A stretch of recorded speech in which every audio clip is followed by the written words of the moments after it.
Continuando a fala sobre transposição didática, nós vamos falar sobre linguagem em sala de aula. PAS 2001 diz que a linguagem é considerada como um elemento que interfere diretamente no sistema didático, pois guarda uma relação direta com o fenômeno cognitivo. Nós estamos falando em transposição didática. O educador precisa utilizar a linguagem, aí eu não estou dizendo para utilizar linguagem fora da nossa língua portuguesa, não é isso que eu estou falando. Eu estou dizendo para o nível da fala precisa estar dentro do nível daquele aluno, se ele está no ensino fundamental, se ele está no ensino médio, se ele está na graduação, se ele está na pós-graduação.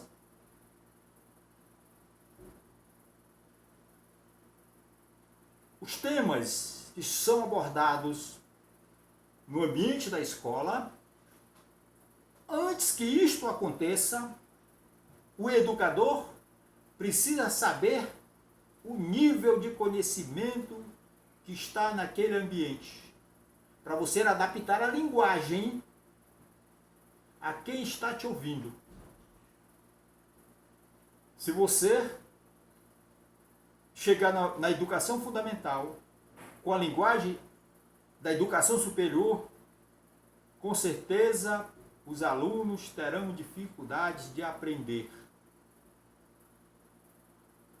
Se você chegar na educação superior com a linguagem dos alunos da educação fundamental,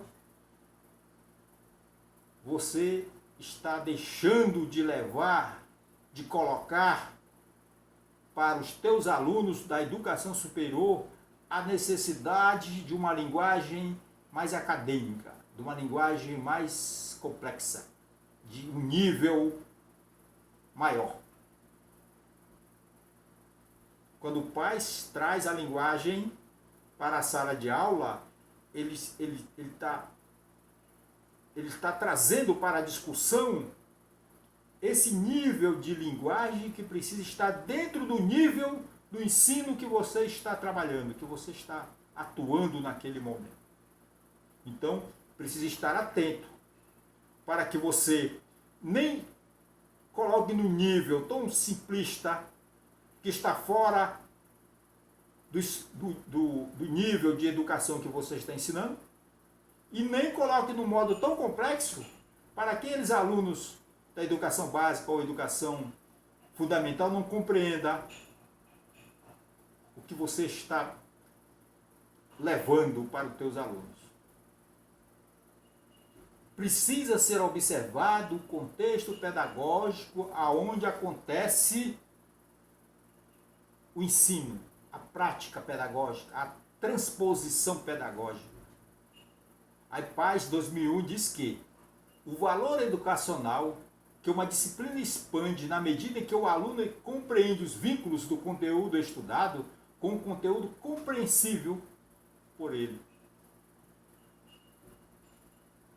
Você precisa, como eu disse ainda há pouco, adaptar a linguagem àquela turma, aquele contexto daquele momento. E o detalhe, vamos dizer que você está atuando no terceiro ano do ensino médio e a tua linguagem está adaptada àquela turma, a turma está compreendendo. Isso não quer dizer que quando você chegar na outra turma do terceiro ano, a mesma linguagem será compreendida. Então o educador precisa estar atento a esses pormenores, a esses detalhes, para que a linguagem que PAS fala, PAS 2001 fala, precisa estar no nível de quem está te ouvindo. Aí só lembrando, eu não estou dizendo para diminuir de forma que saia fora. Se você está no ensino médio, linguagem do ensino médio. Ensino fundamental, linguagem do ensino fundamental. Graduação, pós-graduação, cada um neste nível.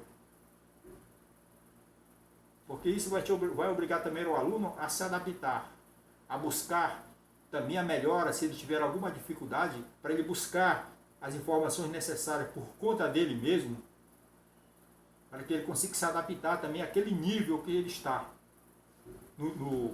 na educação básica ou na educação superior. Chevelaert diz que a transposição didática acontece em um espaço que ele chama de noosfera.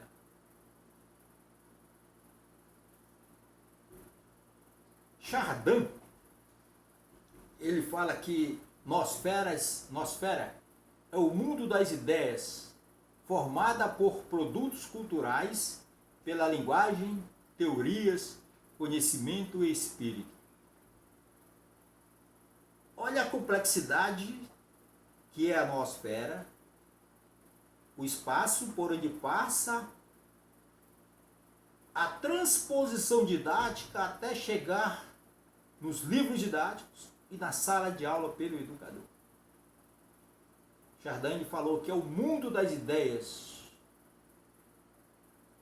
São muitos espaços.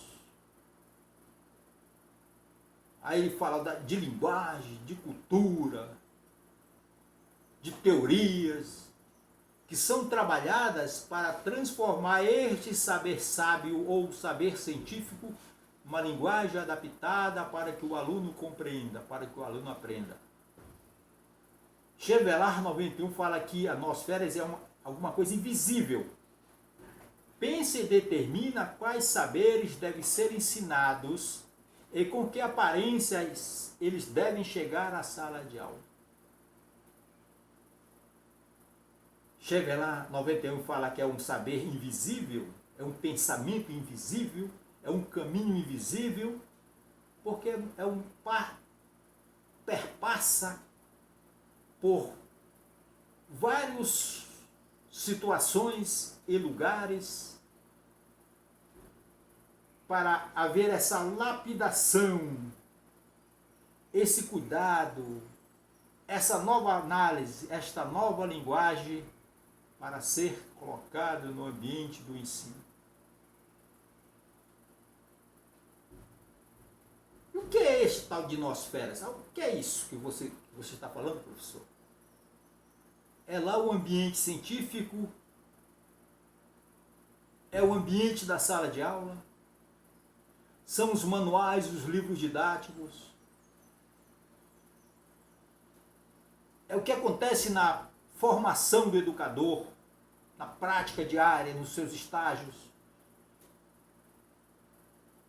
envolvendo todas as questões sociais, econômicas, culturais. Por que precisa passar por todos esses caminhos? Para que chegue na sala de aula de forma compreensível. Para que chegue na sala de aula e o aluno consiga abstrair o saber necessário para a sua compreensão. Olha como é complexa a noosfera. Olha como é complexo este saber que acontece na sala de aula, que por vezes nós não olhamos com este olhar de educador, ou não nos interessamos. Como é que esse saber que surgiu lá nos centros acadêmicos e nos centros tecnológicos científicos, agora vem para a sala de aula, nos livros didáticos? Como foi que aconteceu essas transformações? Essas transformações ocorreram com todas essas falas de Chardin e Chevelaert, perpassando por todos esses ambientes acadêmicos, científicos, culturais, sociais, manuais, livros didáticos. Chevelaert, 98, ele chama a atenção para o desgaste do saber ensinado. O desgaste do saber ensinado supõe como resultado a incompatibilização do sistema de ensino com seu entorno. Para restabelecer a compatibilidade, se torna indispensável a instauração de uma corrente de saber proveniente do saber sábio. A forma como você está ensinando, se ela não está conseguindo o seu objetivo, que é o aprendizado do aluno, pode ser observado que essa sua prática houve um desgaste e precisa ser aperfeiçoado. Por isso que o educador precisa estar atento a tudo que acontece no espaço da sala de aula. Precisa ser observado, precisa estar atento, de olho atento, conversando com o teu aluno, verificando se está acontecendo o aprendizado, dá voz para o teu aluno. Para você ter essa percepção. E se a forma como você está conduzindo o ensino teu aluno não está aprendendo, você precisa modificar. Voltando lá para o Comênios, você precisa usar os métodos que o teu aluno aprenda. É este o objetivo do ensino. É este o objetivo da escola. A pessoa mais importante da escola é o aluno. Não é o diretor, não são os coordenadores, nem o professor. Se o aluno não aprende, todos estão falhando.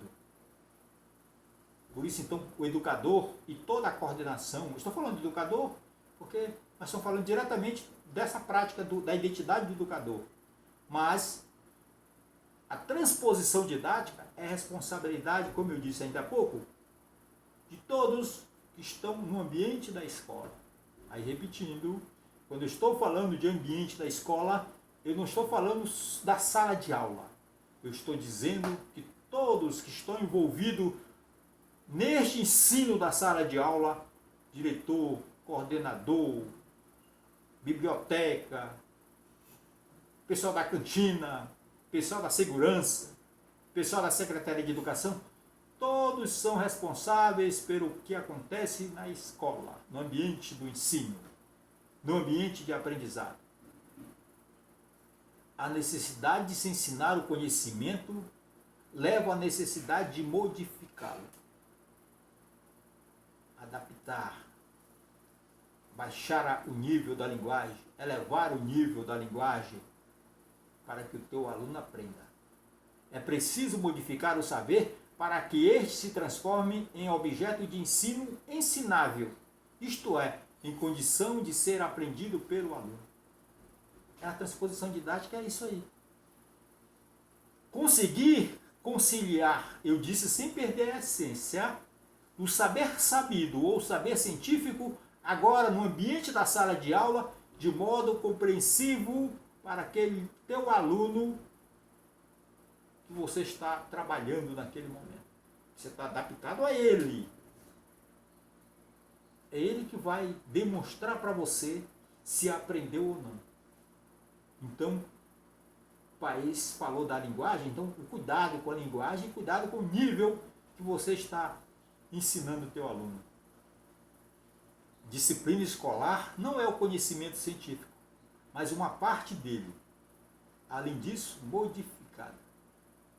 Nós falamos ainda há pouco que precisa dividir os conteúdos para ensinar para o teu aluno, porque não dá para trazer na sua integralidade o ensino e levar para a sala de aula. O teu aluno não vai compreender. Você vai acrescentando os módulos, níveis, aí então ele vai conseguir compreender aquele ensino, aquele conhecimento que está sendo levado por você e pela sua escola. É mais do que ele, porque abarca também os procedimentos para seu ensino, a forma como você conduz, como você está dirigindo, no sentido de guiar, de ser o norte, de encaminhar o saber para o teu aluno. Eu vou fazer algumas considerações sobre interdisciplinaridade. Interdisciplinaridade consiste em descrever ou explicar o mesmo fenômeno na perspectiva de diferentes disciplinas, concomitantemente, consequentemente ou com um intervalo de tempo relativo ou curto, relativamente curto. Lembra que eu falei ainda há pouco que o aluno do curso de administração que eu iria levar para assistir um seminário sobre educação ambiental e a coordenadora falou que esse seminário sobre ambiente não tinha nada a ver com administração de empresa?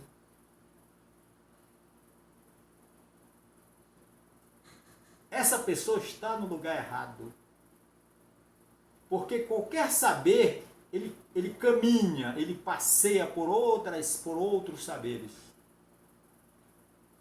Um exemplo, eu posso falar de poluição na química, na geografia, na biologia, na história, na administração de empresa, não posso? Claro que eu posso. Então a poluição, ela serve, estou citando um exemplo, a poluição, ela pode fazer parte do ensino de qualquer saber. Então o professor precisa estar preparado para saber levar e deixar espaço para a reflexão do aluno, para que ele tenha esta compreensão que este saber passeia por outros saberes. O aluno reconstrói esse fenômeno com a contribuição de cada disciplina, resultando em um conhecimento diferente, mais complexo, do que aquele que cada um delas, em separado, pode ter no fenômeno da poluição, no exemplo que eu citei na pouco. O que o professor leva para a sala de aula, o que o educador leva, a forma como ele ensina as suas práticas, os seus métodos, deve servir para a superação do educador, para o educador ir além do que você ensinou. A disciplinaridade está aí, para que o aluno consiga compreender e consiga colocar aquele saber e ele ter a compreensão que este saber está envolvendo vários outros saberes. Como eu citei daqui a pouco, falando simplesmente da poluição, eu falei da química, da física, da biologia e outras. O educador precisa deixar esse espaço para que o aluno, para que o aprendente consiga essa abstração, essa superação cognitiva e compreenda que os saberes estão separados, mas estão juntos também. O educador precisa ter um olhar contextualizado. Ele precisa reenraizar o conhecimento ao texto original do qual foi extraído ou a qualquer outro contexto que ele empreste significado. Então, olha só, ele precisa, no momento que ele está ensinando, ele precisa pegar aquele conhecimento, ver o que pode ser levado para a sala de aula, porque, como eu disse, não dá para você, não tem tempo para que você ensine qualquer saber na sua complexidade, na sua inteireza. Então você precisa ter o cuidado e o olhar de levar para a sala de aula os pontos principais para que deixe para o teu aluno a curiosidade, a vontade de pesquisar, de comprar outros livros sobre o tema, de conversar com outros colegas, com outros educadores, para ele consiga. Então, isto é uma visão contextualizada, uma visão além da sala de aula. Aí, quando a gente fala do currículo do educador, a gente percebe que é uma representação cultural, científica. Então, cada educador, quando ele está levando para a sala de aula o seu saber, ele está utilizando esse saber tácito que ele tem e influencia na forma como ele ensina. Mas, como eu disse, o educador precisa estar preparado, se for necessário, adaptar-se a novas formas de ensinar, a novos métodos, a buscar novas informações. Por isso que o educador, na aula 2, que eu falei sobre o aluno como estagiário, nesse momento que ele está formando a sua identidade profissional, ele já precisa estar atento a todas as diversidades que está na educação. Então, a vida pessoal e cotidiana do aluno envolve questões econômicas, questões pessoais, sexualidade, meio ambiente, mundo do trabalho, família, saúde e tantas outras coisas.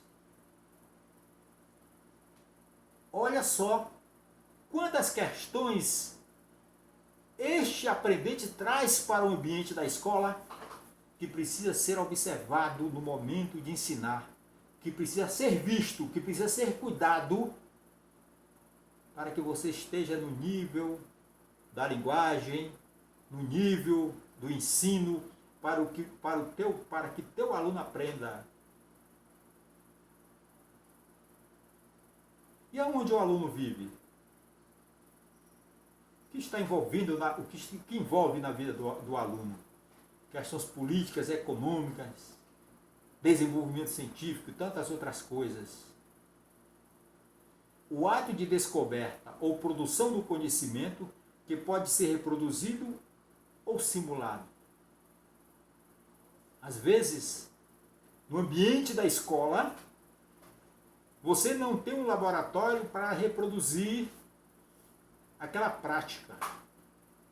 Aí eu vou aproveitar e puxar a orelha de algumas escolas que eu já fui visitar, que tem um laboratório de ponta, mas que está trancado, porque se diz que o aluno não pode utilizar para não danificar o laboratório. Tem muitas escolas assim. Eu já vi algumas. Já trabalhei na educação básica. Eu sei como isso acontece. Tá? Então, o aluno, o educador precisa utilizar a escola, os ambientes da escola, para lhe demonstrar, quando possível, ou ele pode levar o seu aluno em outro espaço para que ele demonstre como aquele saber científico acontece. Exatamente porque eu disse há pouco. As pessoas aprendem de modo diferente. E cada pessoa aprende com saber que é inerente a ele. Então, como eu disse, tem gente que aprende olhando, tem gente que aprende ouvindo, tem gente que aprende praticando. Por isso, então, o educador precisa ter esse cuidado, essa preocupação, esse olhar atento.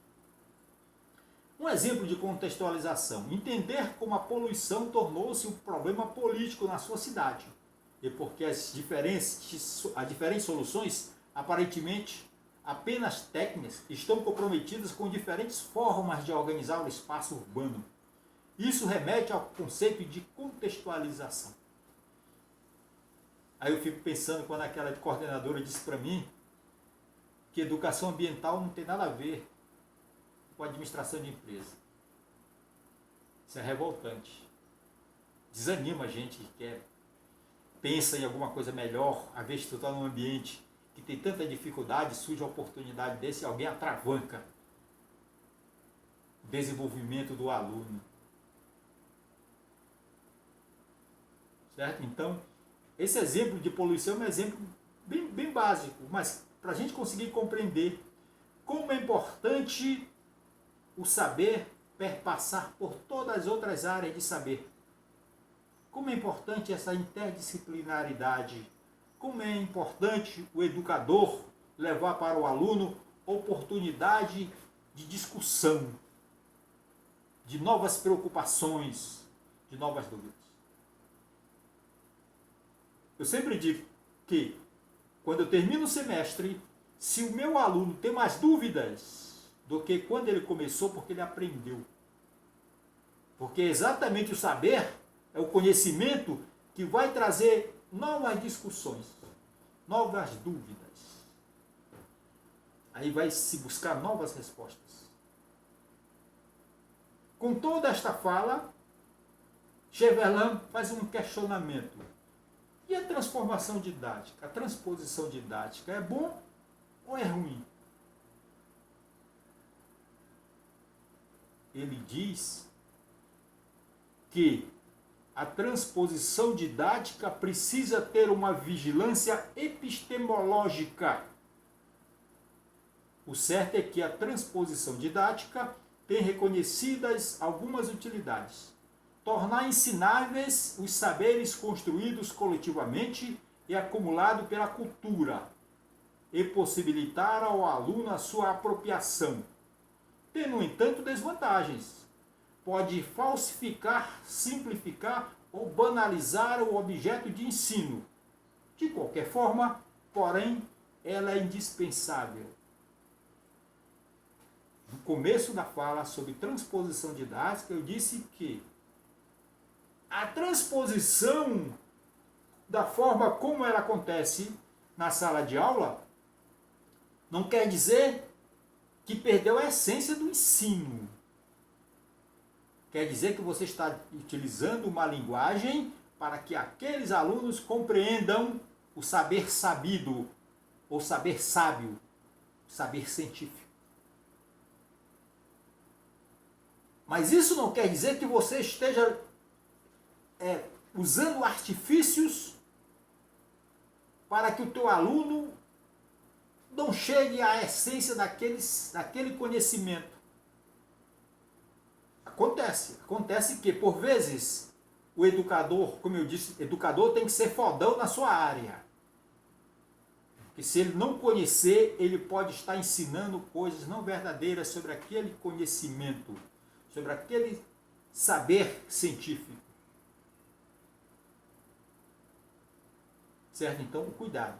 Precisa ter essa vigilância epistemológica, esse olhar, esse cuidado científico, essa observância, para que o aluno não aprenda de forma errada, para que você não ensine o teu aluno de forma errada.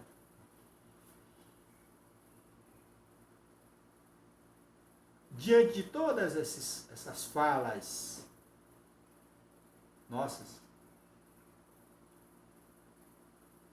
eu vou agradecer você que está assistindo a minha aula e vou deixar como considerações finais uma última fala. Vou dizer que o professor cabe examinar as transformações didáticas a que são submetidos saberes de referência e julgar a possibilidade de integrá-los conscientemente aos saberes contextualizados, construídos na interação da vida de aula entre os 3 pontos: professor, aluno e saber, que constitui o sistema didático, o qual é sempre aberto ao contexto e responde às exigências que acompanham e justificam o projeto social do qual ele é originado. Muito obrigado, pessoal. Vamos abrir agora para as perguntas.